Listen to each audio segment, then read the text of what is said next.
Hey, my name is Carrie Caudle, and I'm here to talk to you today about the subject of nurse bullying.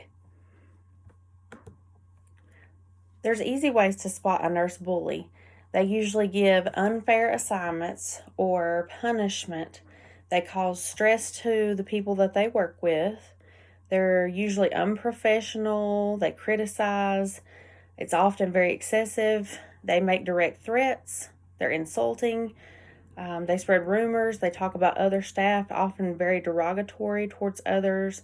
They like to micromanage, and they do this at codes and during report, especially.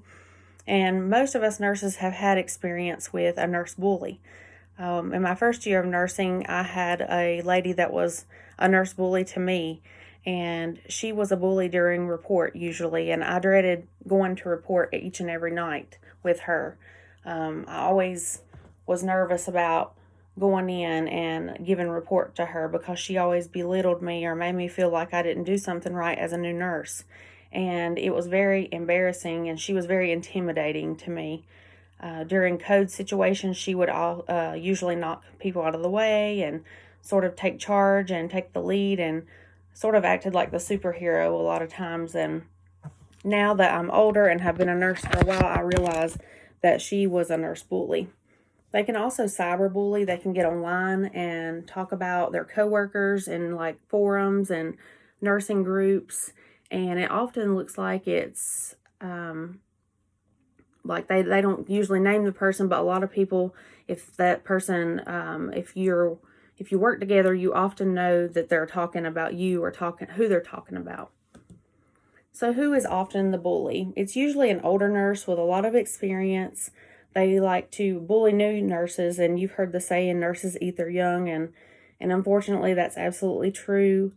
The young nurses sometimes bully the older nurses because they don't keep up with their performance, or they don't have the same appearances.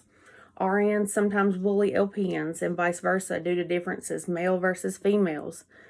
Specialty units, they like to do this versus other departments like the ER, ICU versus floors. You know, we specialize in this, and so we sometimes think that we may be better. And a person who was a bully in high school or in school often becomes a nurse bully later on in life if they become a nurse. So common types of nurse bullies, there's the super nurse. They're usually very experienced, very good at their job. They like to give orders, and they're sometimes a little condescending. There's another type called the resentful nurse. They hold grudges. They pick cliques, and they team up against other people. They like to start drama and keep it going. The other type is a PGR nurse, and that's one that P puts down, G gossips, and S spreads rumors. They take offense to statements that are very neutral and make like a really big deal out of everything. So you also have the backstabber. They're two-faced. They make friends and then betray them. They use information they know against others, and it makes them feel good. It makes them feel powerful. There's the cliquish nurse. They choose favorites, and then they display that favoritism by giving them the best assignments, or giving them extra pat on the back, or sort of babying them. And it's very apparent to the rest of the people that they work with, and it's very disrespectful.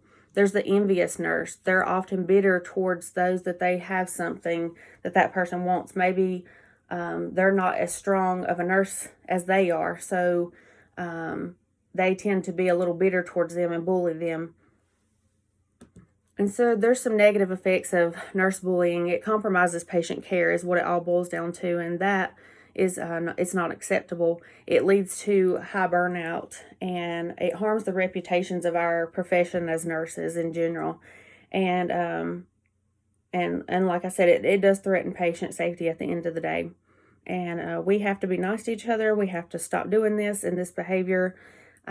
It's just not, it's not professional, and it's not how we should act towards each other. We should love each other, and we should treat our patients good, and we should all go home and feel great about what we've done at the end of the day. Thank you for listening to this presentation, and have a good day.